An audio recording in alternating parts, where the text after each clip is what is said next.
स्वरूप बोध है, भगवत तत्व का ज्ञान होने पर मोक्ष होता है या भगवत प्रेम होने पर मोक्ष होता है।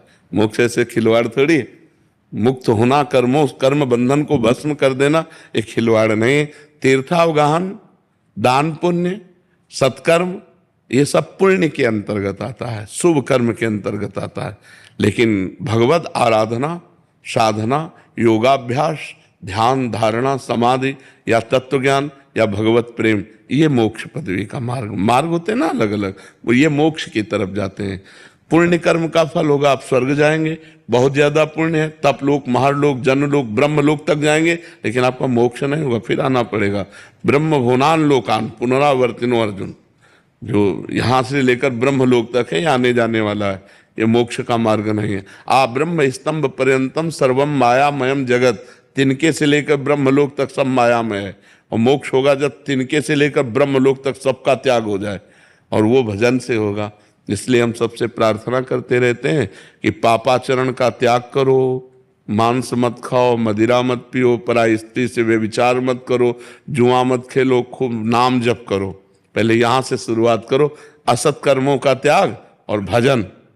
और भजन का फिर जब रंग चढ़ेगा तब प्रेम, तत्व ज्ञान, ये फिर ऊपर उठने लगेगा। पर भजन आवश्यक है। उठते बैठते चलते फिरते युद्ध करते भी, मां मनुष्मर युद्ध च, भगवान कह रहे ना, मेरा स्मरण करते हुए युद्ध करो, हर समय राधा राधा राधा राधा। जो नाम अपने को गुरु जी ने दिया है, उस नाम का बार बार जप कर रहे हैं, हर समय सुमिरन कर रहे हैं, अब मोक्ष हो जाएगा। बिना सुमिरन के मोक्ष नहीं होता है। परमार्थ का जो स्वरूप है, व्रतांसि यज्ञ छंदांसि तीर्था नियमा यमा, ये भगवान श्री कृष्ण के वचन है। व्रतांसि यज्ञ छंदांसि तीर्था नियमा यमा, यथा वरुंधेत सत्संगा सर्वसंगो पहोय इमाम। मैं व्रत से, यम नियम से, तीर्थयाटन से, वेदाध्ययन से वश में होने वाला नहीं।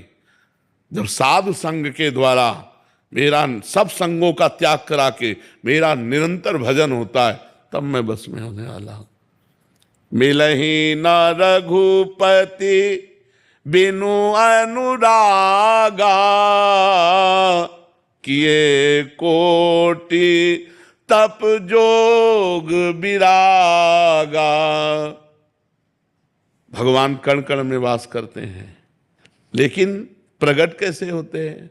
तेहि समाज गिरजा में रहे हूं, अवसर पाई बचन एक कहे हूं, हरि व्यापक सर्वत्र समाना, प्रेमुत प्रगट हो ही मैं जाना।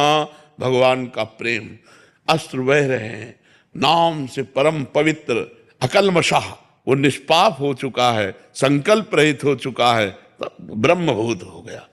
ब्रह्मभूत प्रसन्नात्मा न सोचति न कांक्षति, समाः सर्वेषु भूतेषु मद भक्तिम लभते पराम। समझ में आ रही बात? तो कहीं कहीं हमारे शास्त्रों में जीव को लगाने के लिए, ऐसा नहीं कि उसको फल नहीं मिलेगा, उत्तम फल की प्राप्ति होगी, लेकिन इतने से ही उसे मोक्ष मिल जाएगा, ऐसा नहीं है। मोक्ष का मार्ग जो है वो अलग है, लगाया जाता है। जैसे कि भाई आप तीर्थयाटन करो, तुम्हारा मंगल होगा, मंगल शब्द है, तुम्हारा कल्याण हो जाएगा, कल्याण शब्द है। तो कल्याण और मंगल में बहुत अंतर है।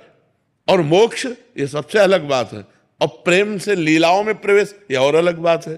तो सरकारी सैनिक एक होमगार्ड भी है, नहीं?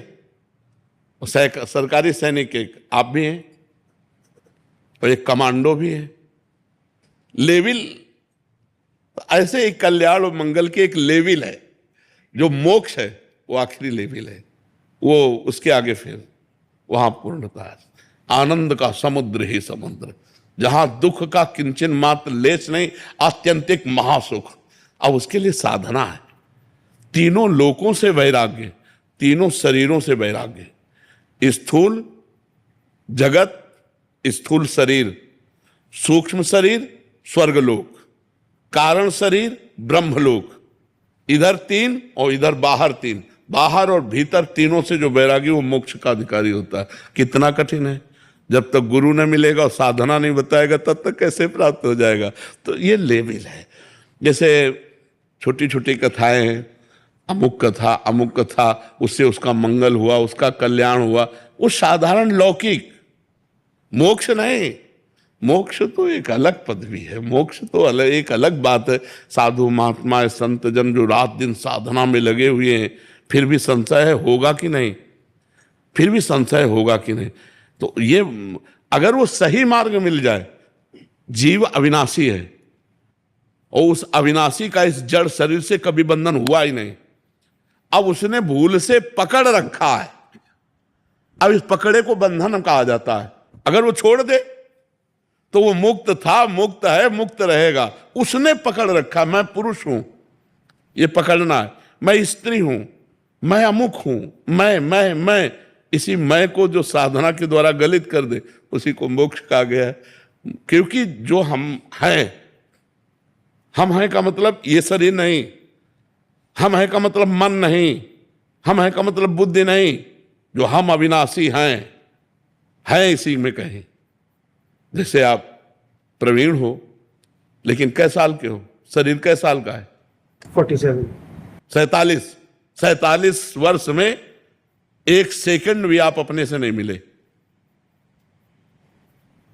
बस शीशा में देखकर इसी को आप अपने मानने लगे और इसी की पदवी को आप अपना मानने लगे, लेकिन एक सेकंड भी आपने अपने को नहीं सोचा कि मैं हूं कौन।